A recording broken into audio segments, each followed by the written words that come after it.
Baik, shalom Bapak Ibu yang dikasihi Tuhan. Kita mau belajar kembali ke tema yang diberikan oleh gembala senior kita sepanjang bulan ini, yaitu Jesus teaching, do not worry atau don't worry atau jangan khawatir. Nah, di bagian kedua ini, bagian berikutnya ini kita akan melihat tentang pengajarannya.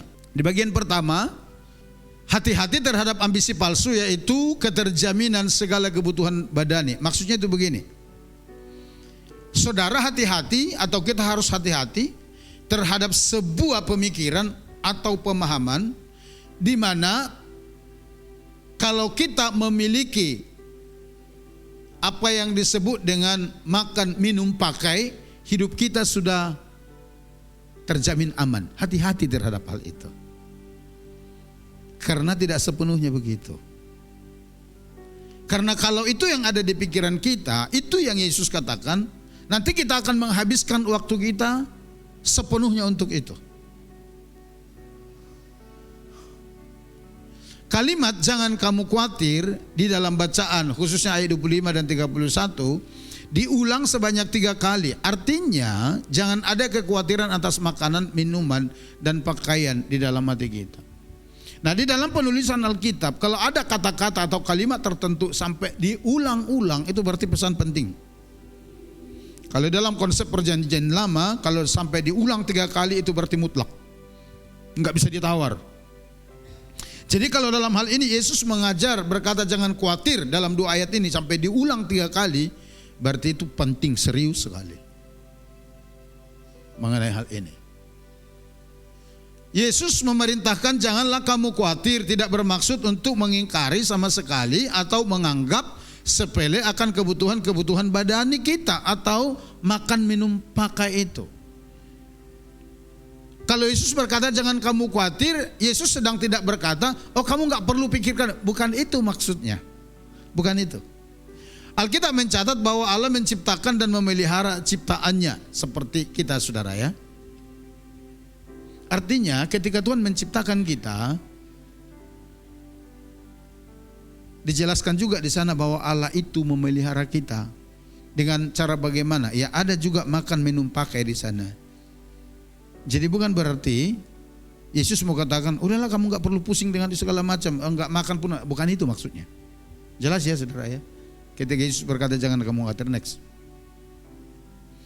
Janganlah kamu khawatir tentang trinitas kebutuhan badani. Yang Yesus tekankan adalah betapa mubazir dan sia-sia apabila seluruh waktu dan perhatian kita disita oleh kesibukan untuk mencari kebutuhan badani saja.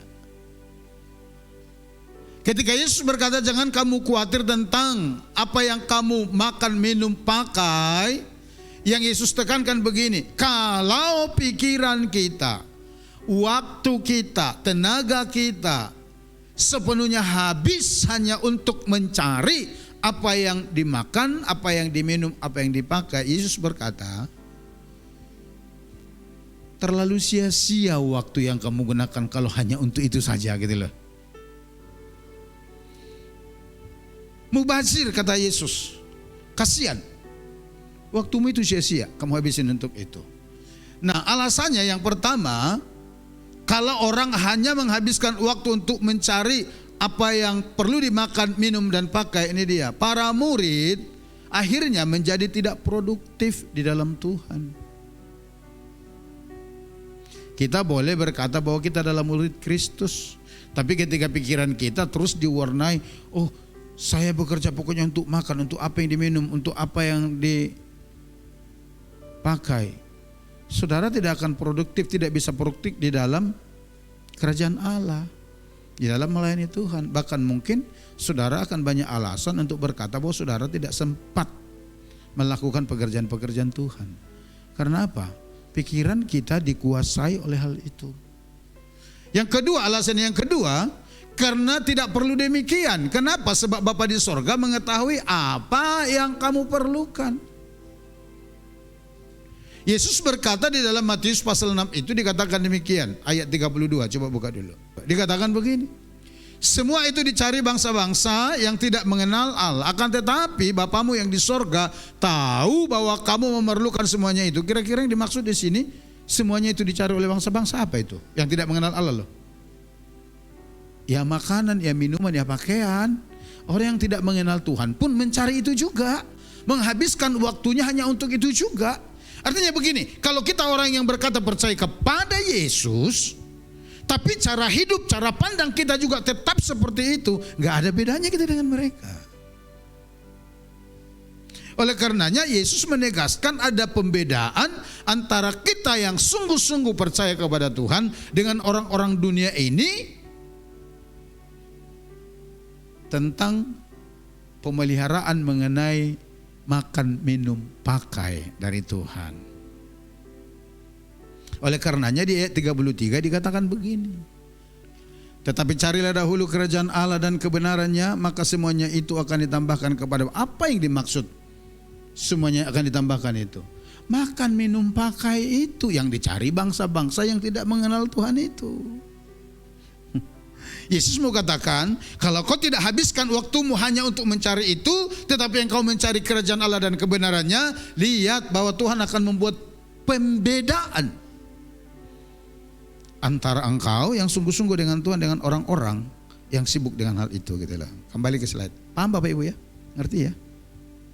Apabila kita memiliki pandangan bahwa yang terutama dalam hidup di bumi ini adalah kebutuhan trinitas manusia, maka kita akan menjadi sangat sibuk untuk memenuhinya. Udah pasti, itu yang saya katakan tadi.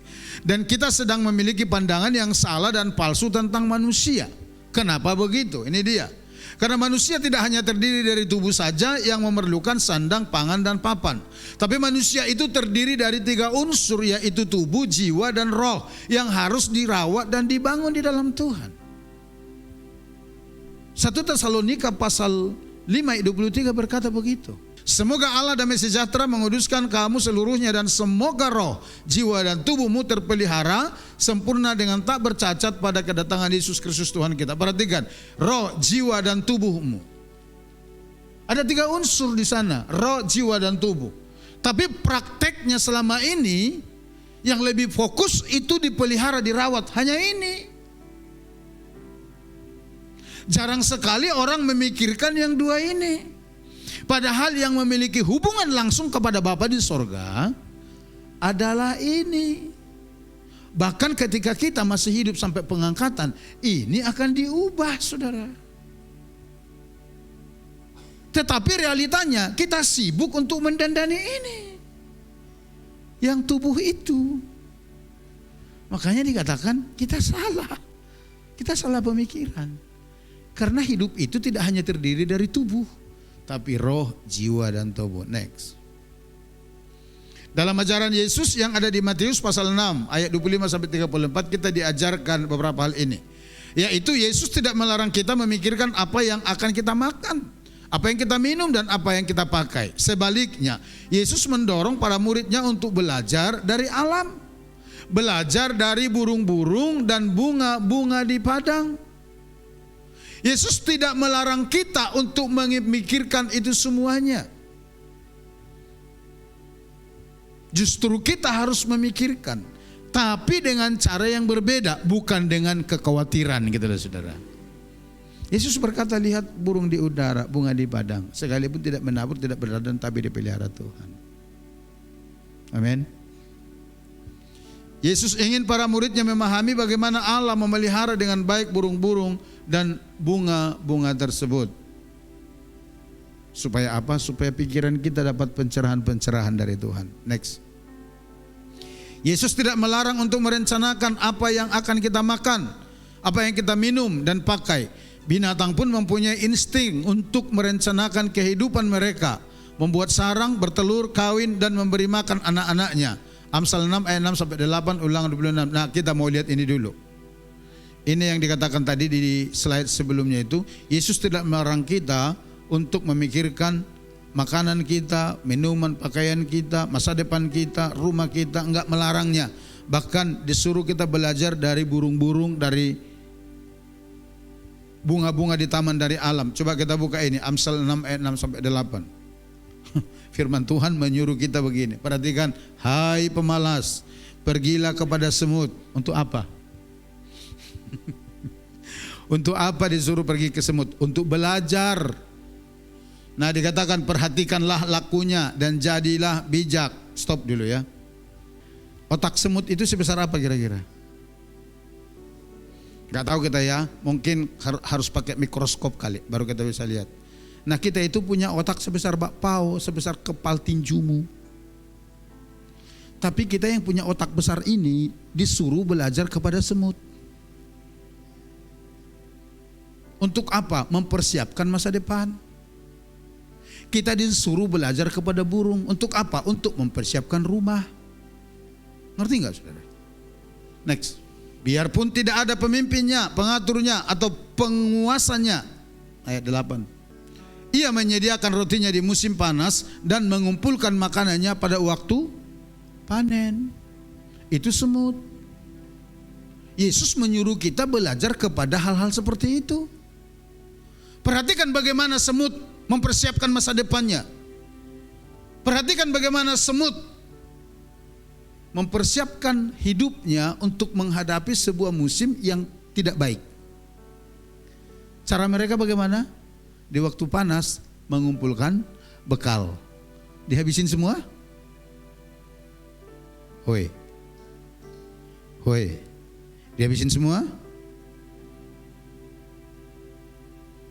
Coba lihat semut. Saudara pernah lihat semut kalau musim hujan, musim banjir, berkeliaran cari makanan? Pernah? Enggak pernah. Tapi kalau musim panas iya, ketika mereka dapatkan makanan mangsa apalagi yang besar, mereka akan datang berduyun-duyun, gotong itu bawa ke lubangnya. Untuk apa itu persediaan makan manakala ada situasi-situasi yang tidak baik sehingga mereka enggak mati. Mereka nabung, semut nabung untuk masa depan. Kalau saudara nggak bisa nabung, saya mau bilang apa ini? Lebih bodoh kita dari semut. Makanya kita perlu belajar ke semut. Ngerti nggak saudara? Paham nggak? Lihat burung di udara. Siapa lebih besar? Saudara kah burung? Kita dong. Tapi perhatikan, saya nggak tahu di Kalimantan, di Kapuasulu saya belum pernah lihat. Tapi di kampung saya ada satu burung sebesar burung pipit, kecil ya. Tapi dia bangun sarangnya bagus sekali. Dari jerami-jerami dikumpulin nanti menggantung itu bisa panjang, terus ada menggelembung. Nah di bawahnya ada corongnya kayak pintu. Itu bagus sekali sarang itu. Burung pipit sekecil itu aja bisa dia membangun rumahnya gitu loh. Manusia kadang-kadang udah sampai usia 70 lebih, jangankan rumah, langkau pun gak punya. Yesus katakan kau perlu belajar sama semut. Bagaimana cara mempersiapkan masa depan. Paham? Paham saudara? Jadi orang kalau dapat berkat enggak bisa nyimpan itu, dia lebih bodoh dari semut. Otaknya yang sebesar bakpao itu kalah sama otak semut yang tak kelihatan itu. Ya, kita perlu berpikir itu. Mereka tanpa dikomando, mereka tahu menyimpan sesuatu dari makanan mereka. Oh, tentang hal ini saya belajar saudaraku. Saya punya seorang teman, ya, dia seorang pengusaha. Dia seorang Chinese. Kami pernah cerita. Dia bercerita begini, tahu nggak Pak? Hukum hidup kami itu selalu menabung. Biar dulu ya, zaman dulu ya, biar gaji cuma 2.000, 3.000 tahun 90-an lah. Gaji pria itu kerja sekitar 3.000 atau 3.500. Kami berusaha menabung sehari itu paling tidak 500 perak.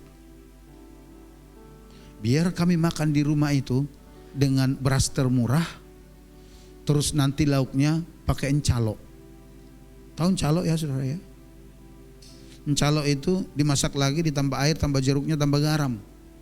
Lalu ditaruh di mangkok, kayak mangkok bakso itu. Mereka sekeluarga makan, taruh itu di tengah, masing-masing pakai sumpit. Nah, cuman sumpitnya dicelupin ke situ, diisap airnya, terus makan demi untuk bisa menabung. Tapi saudara tahu orang itu sekarang miliaderan. Hoi, kita penghasilan pas-pasan, lebih dari pas kita habisin. Ya bangkrut perusahaan. Kan gitu saudara ya. Makanya suruh kita belajar kepada semut. Ayo kita lihat lagi yuk. Penekanan Yesus adalah di dalam memikirkan dan merencanakan hidup, jangan dikendalikan atau dipengaruhi oleh kekhawatiran. Boleh kita merencanakan masa depan? Boleh, tapi jangan dasarnya karena kekhawatiran. Next. Seringkali kita gagal di titik ini, yaitu pada waktu kita mulai memikirkan dan merencanakan untuk hari besok atau masa depan. Yang terjadi adalah pikiran kita sudah diselimuti oleh kekhawatiran, kecemasan, kebimbangan dan ketakutan. Akibatnya hari-hari yang kita jalani terasa menakutkan dan berat. Sehingga orang lain bisa kelihatan tersenyum, kita murung terus. Orang lain masih bisa beribadah, kita nggak bisa. Kenapa? Oh, kita mau kerja dan kerja. Saudara menjalani hari-hari yang begitu berat bagi saudara. Saudaraku, kata khawatir berasal dari kata Yunani, yaitu merimnate, yang berasal dari kata merimnau. Adalah kata kerja yang sedang terjadi terus-menerus yang dilakukan oleh orang banyak. Artinya begini, kekhawatiran ini adalah sebuah kondisi yang terus ada bekerja dalam kehidupan seseorang kalau dia memelihara itu gitu loh. Dia akan terus mempengaruhi orang. Next. Khawatir ini adalah khawatir yang neurotis, yaitu kekhawatiran yang menguasai seseorang secara terus-menerus yang menimbulkan kegelisahan dan keputusasaan atau kehilangan harapan. Artinya begini, kalau kita Bapak Ibu memelihara kekhawatiran itu dalam kehidupan kita, bahkan kekhawatiran itu bisa membuat kita menjadi orang berputus asa sampai tidak bisa melihat kebaikan Tuhan dalam kehidupan kita. Kita akan cenderung menjadi orang stres. Next. Kita akan belajar ajaran Yesus tentang khawatir ini. Yang pertama itu, hidup dalam kekhawatiran adalah bertentangan dengan iman. Kenapa? Karena orang percaya itu hidup karena iman. Roma 1 ayat 17. Sebab di dalamnya nyata kebenaran Allah yang bertolak dari iman dan memimpin kepada iman. Seperti ada tertulis, orang benar akan hidup oleh iman. Kalau saudara khawatir melulu, kalau kita khawatir terus, itu enggak sesuai dengan iman. Kita orang percaya iya, orang Kristen iya, tapi kita khawatir melulu, itu berarti iman dalam hati enggak berfungsi, bertentangan dengan iman. Yesus mengajarkan bahwa Bapa di sorgalah yang memelihara kita. Allah yang memberi hidup dan tubuh kepada kita. Dia juga yang akan mencukupi segala kebutuhan untuk hidup dan tubuh kita. Saudara percaya itu? Halo, saudara percaya itu? Saudara ada di dunia ini tidak secara kebetulan. Sekalipun cara hadirnya di dunia ini dengan berbagai macam cara. Ada yang diinginkan, ada yang tidak disengaja. Tapi saya mau beritahu, kehadiran kita di dunia ini tidak ada yang secara kebetulan.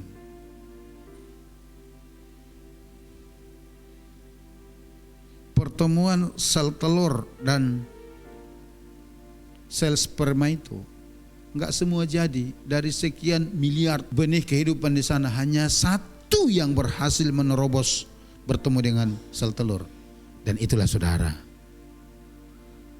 Artinya kehadiran saudara di dunia ini benar-benar dipersiapkan oleh Tuhan. Kalau Tuhan yang mengizinkan saudara di dunia ini, masa dia tidak bertanggung jawab Bapak Ibu untuk memelihara hidup kita? Saudara percaya Tuhan bertanggung jawab memelihara hidup kita, men?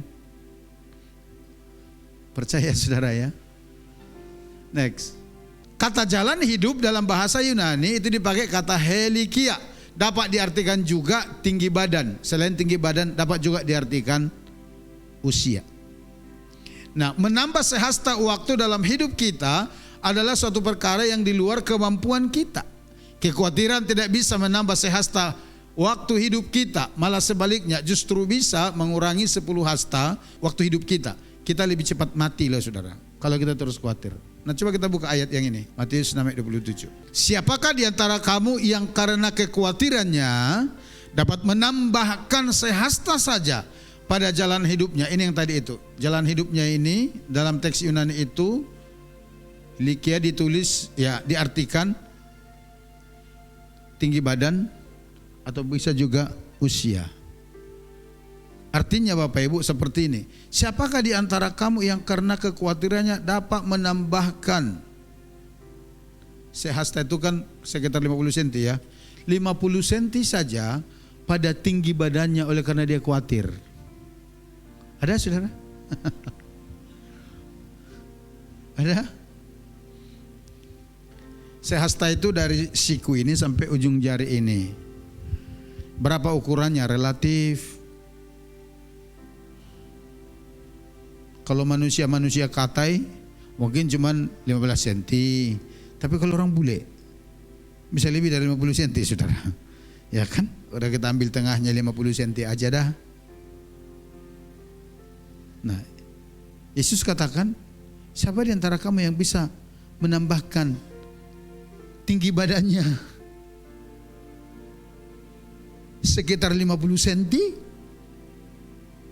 Oleh karena kekhawatiran yang menguasai hatinya. Atau kita pakai ke usia. Siapa di antara kamu yang bisa menambah usianya lebih panjang oleh karena kekhawatiran? Enggak ada. Mati iya. Karena apa? Stres dan frustrasi melulu kerjanya. Sehingga dia cepat innalillahi wa inna ilaihi rajiun, saudara. Next. Bagian kedua, Allah sebagai Jehovah Jireh, Allah yang menyediakan. Artinya begini, belajarlah dari alam untuk menghadapi kekhawatiran. Nanti saudara lihat ini ya. Pandanglah burung-burung di udara dan perhatikanlah bunga-bunga di padang. Artinya Yesus meminta agar para muridnya untuk merenungkan, menyimak dan mencamkan fakta-fakta atau bukti-bukti kasih setia Allah dalam hal memelihara ciptanya. Artinya begini, seperti apapun persoalan, masalah yang Bapak Ibu hadapi, ingat bahwa Allah kita adalah Allah yang Jehovah Jireh. Dia yang menyediakan segala sesuatu yang kita perlukan. Saya sangat setuju ketika Pak Wilan katakan demikian. Kalau saudara sedang khawatir, kalau saudara sedang stres, kalau saudara sedang takut, jangan mengurung diri di rumah. Keluarlah dari rumah. Lihatlah tanaman-tanaman di sekeliling rumah. Jalan-jalanlah, lihatlah rumput-rumput yang tumbuh tanpa saudara tanam, tanpa saudara rawat. Saudara sudah tebas pakai mesin rumput, tidak cukup saudara semprot lagi. Seketika waktu dia mungkin layu, tapi dia tumbuh lagi. Siapa yang menumbuhkannya? Siapa yang merawatnya? Nah, kalau Pak Wilan katakan demikian, kalau saudara paham itu sebenarnya cukup untuk membuat hatimu mempercayai Tuhan bahwa Dia mengasihi engkau. Ngerti nggak saudara? Paham nggak maksudnya ya? Tumbuhan-tumbuhan liar aja yang begitu itu yang kita pikir tidak ada gunanya, itu Bapa pelihara sedemikian rupa loh. Yesus katakan apalagi kamu yang jauh lebih berharga daripada burung pipit di udara, daripada bunga-bunga bakung di padang. Next. Meskipun burung-burung tidak menabur, tidak menuai dan tidak mengumpulkan bekal dalam lumbung, namun setiap hari dipelihara oleh Bapa. Demikian juga dengan bunga bakung di ladang yang tanpa bekerja, tanpa memintal, namun Bapa di sorga memberi dan mendandani bunga bakung itu dengan keunikan dan keindahan yang lebih indah dari segala kemewahan baju Raja Salomo. Kenyataan-kenyataan itu seharusnya membuat kita semakin mempercayai pemeliharaan Tuhan dalam kehidupan kita. Next. Bagian ketiga, bahwa Allah turut bekerja di dalam segala hal. Ketika saudara sedang menghadapi kekhawatiran, yakini atau yakinkan dirimu bahwa Allah turut bekerja di dalam segala sesuatu untuk mendatangkan kebaikan bagi orang yang mengasihi Dia. Gunakan semua sarana yang Allah sediakan dalam menghadapi kekhawatiran. Allah menyediakan support system dalam kehidupan kita. Support system itu artinya begini, hal-hal yang akan mendukung kehidupan kita. Nggak ada yang secara kebetulan. Ketika kita lahir tengah-tengah keluarga ada support system di sana. Siapa orang tua kita, keluarga kita, teman yang lain yang menolong, membantu kita untuk bertumbuh di dalam Tuhan. Itu support system. Ketika kita ada dalam sebuah komunitas, ada teman-teman kita di sana yang memberikan perhatian, penghiburan, teguran, nasihat kepada kita supaya kita terus maju, supaya kita tidak tawar hati. Itu support system.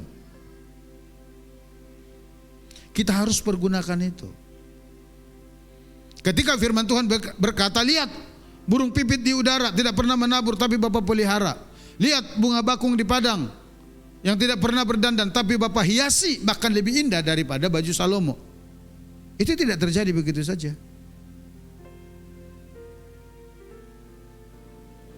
Burung itu pergunakan support system.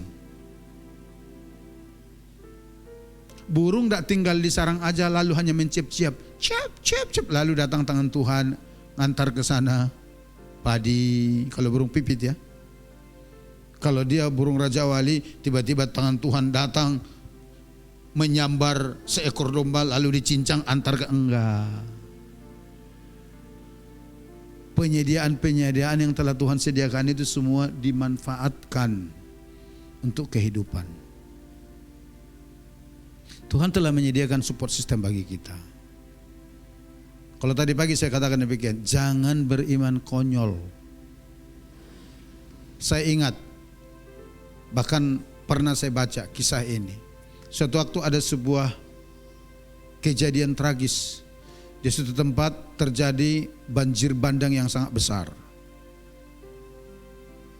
Sangat besar. Lalu tim SAR digerakkan untuk menyelamatkan orang-orang semua. Melalui penyelamatan perahu karet apa segala macam dan itu. Lalu ada seorang yang tak terselamatkan tapi dia bisa naik sampai ke bumbungan rumahnya. Air terus semakin naik. Dan yang naik ke sana itu orang percaya lagi katanya. Lalu dia berdoa supaya terjadi mujizat, supaya Tuhan tolong dia. Sedang dia berdoa, tim SAR tiba-tiba datang, tapi datangnya lewat udara. Lewat heli, pakai heli dari udara. Lalu ulurkan tali, dijatuhkan tali supaya dia pegang tali itu bergantung, lalu dia dibawa dari sana. Lalu dikatakan demikian, tidak, saya sedang menunggu perbuatan Tuhan. Saya sedang menunggu pertolongan Tuhan. Saya percaya Tuhan sanggup menyelamatkan saya dari sini. Saya sedang menunggu mujizat. Sehingga dia tidak mau menggapai tali yang diulurkan dari tim SAR dari pesawat itu. Hasil apa yang terjadi? Mati dia ditelan banjir bandang itu. Tim SAR yang datang bawa helikopter dan tali untuk menyelamatkan dia, itu adalah support system yang Tuhan sediakan untuk menyelamatkan dia.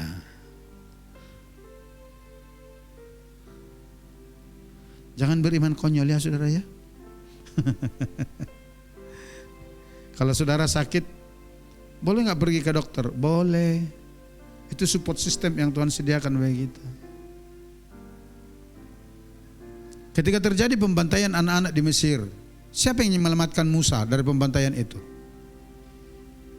Pembunuhan itu, siapa yuk? Kan Raja Firaun keluarkan itu. Pokoknya anak-anak orang Ibrani itu yang berumur 2 tahun ke bawah, kalau kamu temukan yang laki-laki, bunuh. Tapi ketika Musa lahir gak dibunuh, siapa yang menyelamatkannya? Para bidan, kata Alkitab saudara. Makanya para bidan itu dapat perhatian khusus dari Tuhan. Para bidan pada waktu itu menjadi support system bagi Musa. Jadi manfaatkan itu. Sumber daya yang telah Tuhan sediakan di sekeliling kita, saudara manfaatkan. Tapi ingat, yang terdepan yang harus kita utamakan adalah Tuhan. Berdoa dan bertanya kepada Tuhan, dari mana datang pertolongan kita. Ayo. Yang terakhir, kekhawatiran bertentangan dengan akal sehat. Kenapa? Karena kekhawatiran itu tentang hari besok, bukan sekarang. Jika kita khawatir akan hari besok, maka kita sedang hidup dengan beban semu. Beban semu itu artinya begini, bukan beban yang sebenarnya, hayalan sebenarnya. Kenapa? Karena itu berbicara tentang hari esok, bisa besok, bisa lusa, bisa minggu depan, bisa bulan depan. Bukan sesuatu yang sekarang. Oleh karena itu hiduplah satu kali untuk satu hari, yaitu hari ini. Kita harus merencanakan masa depan kita, tapi ingat, bukan mengkhawatirkan masa depan kita. Saudara boleh buat plan untuk masa depan saudara, tapi tidak mengkhawatirkannya. Sama seperti semut itu tadi. Next. Kesusahan sehari cukuplah untuk sehari, dan kesusahan hari besok jangan dikhawatirkan. Kenapa? Karena belum tentu terjadi. Ketika kesusahan hari esok dikhawatirkan, maka kesusahan hari ini menjadi 2 kali lipat. Padahal kekhawatiran hari besok itu belum tentu terjadi. Tapi saudara sudah pikul sekarang. Itulah yang membuat saudara nggak bisa bersuka cita. Kejadiannya masih jauh di seberang lautan sana. Orang berkata Belanda masih jauh, saudara. Tapi saudara udah stres duluan. Karena apa? Karena khawatir. Kekhawatiran di bulan depan saudara pikul sekarang. Kekhawatiran di tahun depan saudara pikul sekarang. Oleh karenanya saudara begitu sangat terintimidasi dan susah bersuka cita dan cepat tua. Terus bagaimana caranya Pak? Ini paling terakhir. Kita buka 1 Petrus pasal 5 ayat 7. Kita belajar dari Rasul ini saudara ya. Dari Rasul Petrus ini. Bagaimana caranya? Kita baca bersama-sama yuk ayat ini yuk. 1, 2, 3 ya. Serahkanlah segala kekhawatiranmu kepadanya, sebab ia yang memelihara kamu. Yang percaya katakan amin. Ini Rasul Petrus yang menulis oleh wahyu Roh Kudus. Ketika Petrus menulis ini tidak hanya ditulis bim salabim puah begitu, enggak. Ini lahir juga dari sebuah pengalaman, atau paling tidak ini pernah dialami Petrus. Nanti Bapak Ibu baca di Kisah Rasul pasal 12. Dikatakan di Alkitab waktu itu kekristenan sedang berkembang-kembangnya di Yerusalem. Tetapi ada rasa iri dari orang-orang Yahudi di sana. Sehingga terjadi sabotase, mereka dilaporkan sana sini. Oleh karena itu mereka ditangkapi. Salah satu yang ditangkap Petrus. Nah sebelum Petrus, Rasul Yakobus sudah ditangkap, kepalanya dipenggal oleh Herodes. Nah kemudian dikatakan begini, waktu Herodes melihat masyarakat itu senang dengan tindakannya itu, maka perbuatannya itu dilanjutkan kembali. Kepada siapa? Petrus, ditangkaplah Rasul Petrus. Tapi waktu mau mengeksekusi Rasul Petrus, sudah mau hari Sabat. Nah menurut tradisi orang Yahudi nggak boleh. Sehingga Petrus disimpan di dalam penjara. Malam itu dia dimasukkan dalam penjara, di bawah pengawasan prajurit-prajurit lain. Saya perhatikan. Alkitab berkata begini, malam itu Petrus itu tidur nyenyak sekali loh saudara. Malam itu.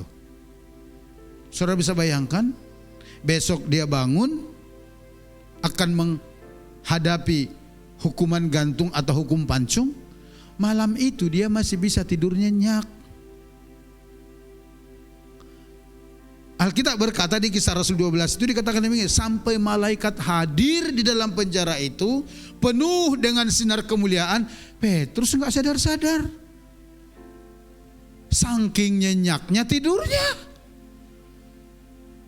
Halo. Kira-kira kenapa Petrus bisa lakukan itu?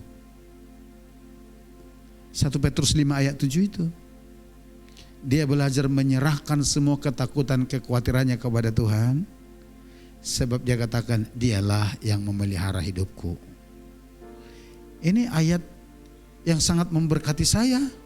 Dan ayat ini juga yang saya saksikan minggu lalu, yang bisa bikin saya tidur di tengah-tengah masalah besar. Bukan karena gak pernah menghadapi masalah, tapi saya sangat terinspirasi, terberkati oleh ayat ini. Dan saya praktekkan, benar bisa saudara.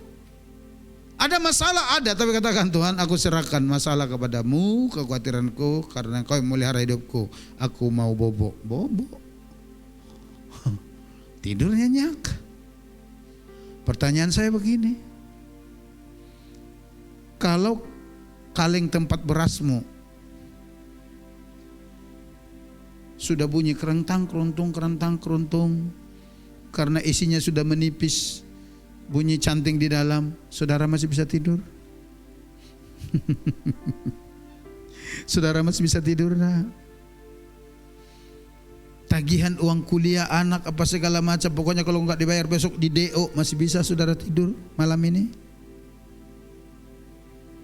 Tagihan listrik apa segala macam dan itu, pokoknya kalau enggak dibayar besok jaringan ke rumah Anda diputus, masih bisa tidur malam ini? Halo?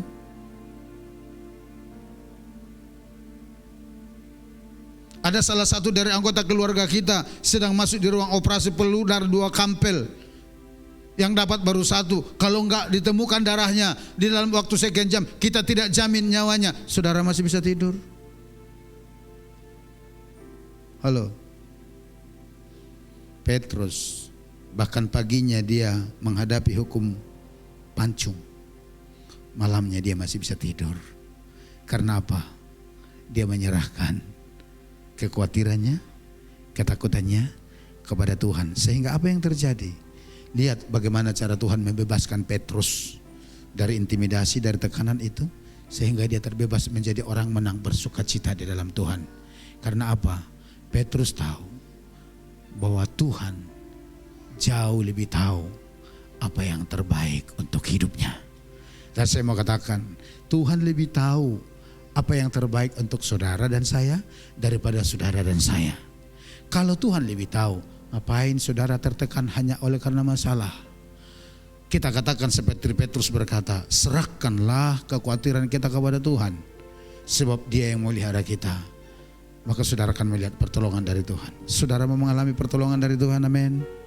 Amin. Yang mau mengalaminya, berikan tepuk tangan yang meriah bagi Allah kita. Haleluya.